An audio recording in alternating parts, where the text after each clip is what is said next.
A verdade é que você não adia as coisas por preguiça, mas sim porque seu cérebro, de uma forma distorcida, está tentando te proteger de algo, muitas vezes de uma dor ou desconforto que ele associou àquela tarefa. Não é falta de força de vontade, não é um defeito de caráter seu. É um mecanismo de defesa, quase um programa inconsciente rodando em segundo plano, que faz com que você evite a todo custo aquilo que ele percebe como uma ameaça. Pense bem, quantas vezes você se pegou rolando o feed das redes sociais, ou maratonando uma série, quando sabia que tinha algo importante e urgente esperando? A gente se condena, se chama de preguiçoso, prometemos que amanhã será diferente. Mas aí, o amanhã chega, e o ciclo se repete. Essa autocrítica só aprofunda o problema, criando uma espiral de culpa e inação. Mas se a culpa não é da preguiça, então de quem é? Ou melhor, do que é? A ciência e a psicologia comportamental nos mostram que a procrastinação é, na maioria das vezes, uma falha na nossa regulação emocional. É um jeito que a gente encontra de fugir de sentimentos negativos, como ansiedade, frustração, tédio, insegurança, ou até o medo de falhar ou de ter sucesso. O nosso cérebro, sempre buscando eficiência e sobrevivência, identifica uma tarefa como potencialmente geradora desses sentimentos ruins. E o que ele faz? Te dá uma rota de fuga. Sabe aquela sensação de desconforto que surge só de pensar em começar um relatório chato, ou ligar para um cliente difícil, ou começar a estudar para uma prova importante? Seu cérebro registra esse desconforto. Ele vê a tarefa como algo aversivo. E a maneira mais rápida de se livrar desse desconforto imediato é adiar a tarefa, substituindo-a por algo que traga uma recompensa instantânea, por menor que seja, como rolar o Instagram ou assistir um vídeo bobo. É um alívio momentâneo, mas que se torna uma armadilha.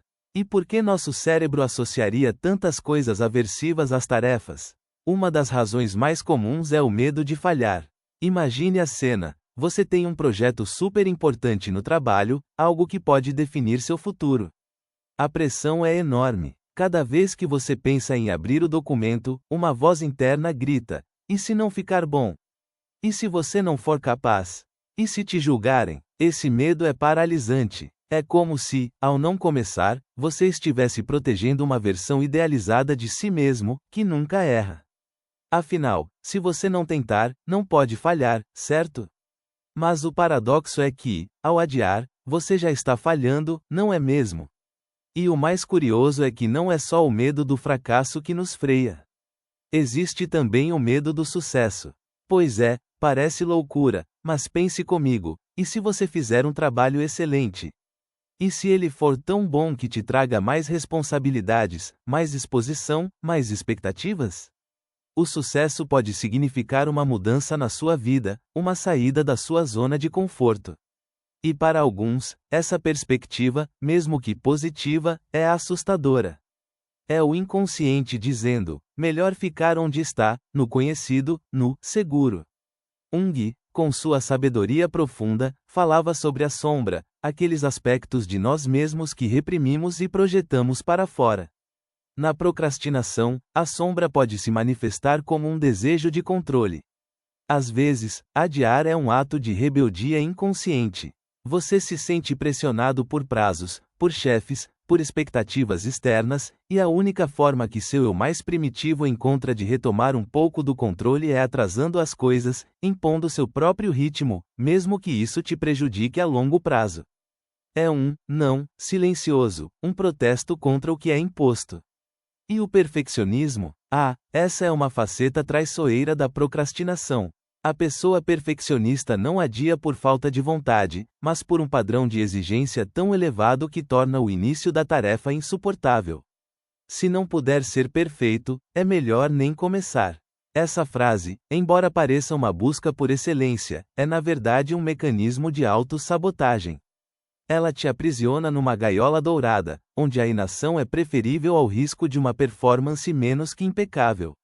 A ansiedade de não atender a esse padrão impossível é tão grande que o cérebro novamente opta pelo adiamento como fuga. Será que você já parou para pensar na quantidade de energia mental que você gasta se preocupando com a tarefa que você está adiando? É uma espécie de ruído branco constante no fundo da sua mente. Essa sobrecarga cognitiva, essa ruminação, já é exaustiva por si só. E quanto mais você pensa na tarefa sem agir, mais ela parece gigantesca, mais parece um monstro intransponível. A falta de clareza sobre os primeiros passos, o tamanho da demanda, a complexidade envolvida, tudo isso alimenta a sensação de sobrecarga e te empurra para o adiamento. O cérebro simplesmente desiste antes mesmo de tentar. Outro ponto crucial é a falta de uma conexão emocional. Quando a tarefa não tem um significado pessoal, quando você não consegue enxergar o propósito dela, ou como ela se alinha aos seus valores e objetivos maiores, a motivação para agir despenca. É fácil adiar algo que parece irrelevante ou que não te inspira. Nesses casos, a procrastinação não é sobre preguiça, mas sobre a ausência de um porquê forte o suficiente para superar o desconforto inicial. É como tentar empurrar um carro sem combustível. Por mais que você se esforce, ele simplesmente não anda. A neurociência nos dá algumas pistas importantes. Nosso cérebro é programado para buscar recompensas imediatas.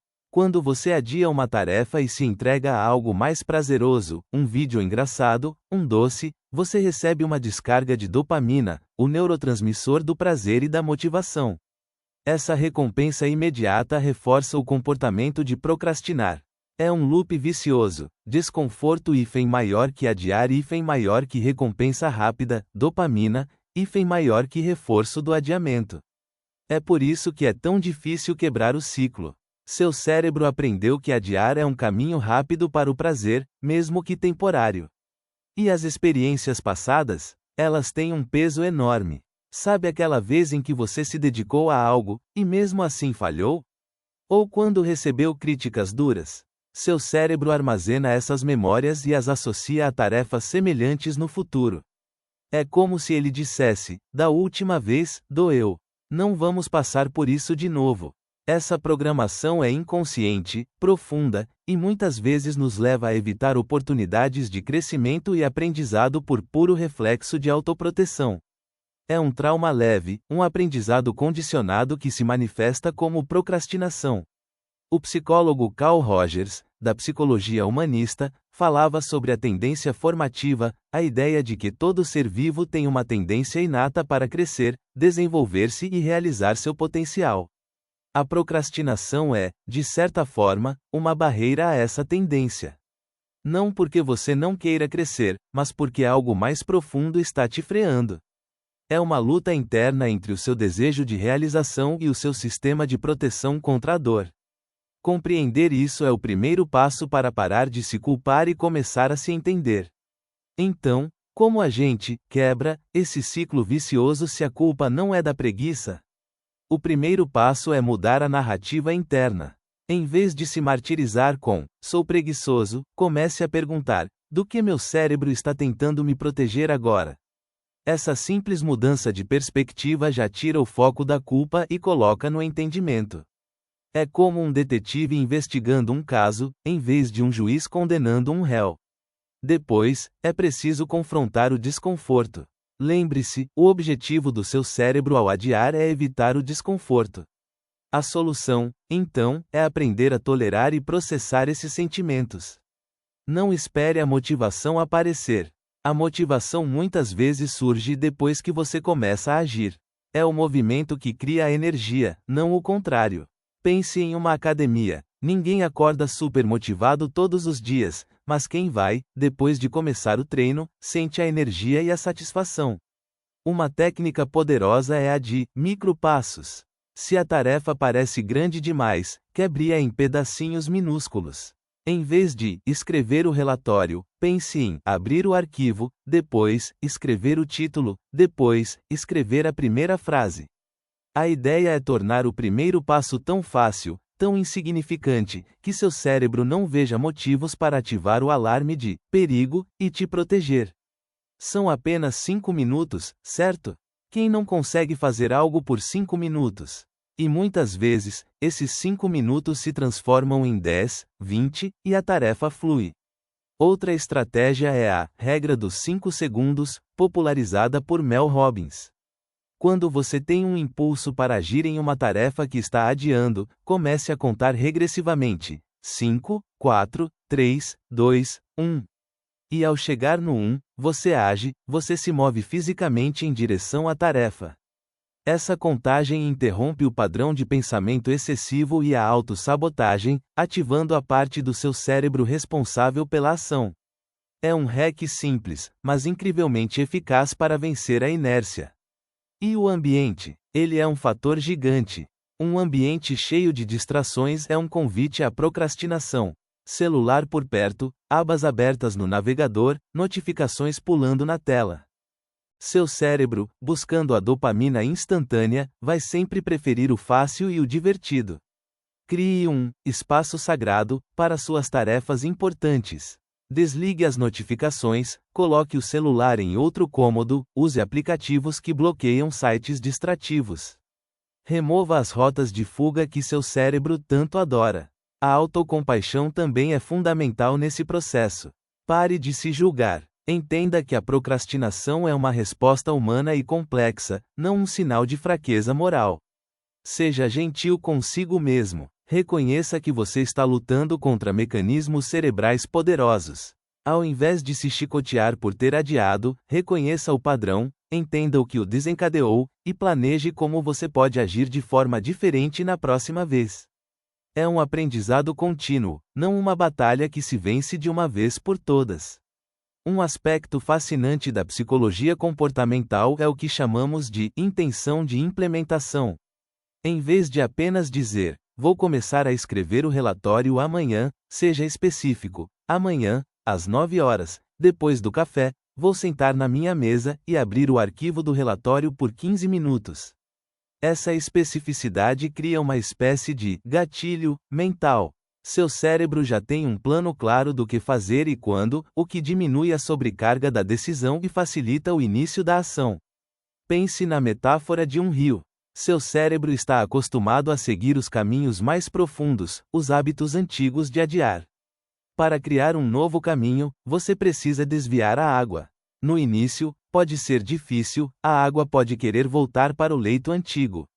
Mas com persistência, ao criar novos hábitos e respostas, você aprofunda um novo canal, e a água, sua energia e ação, fluirá mais facilmente por ele.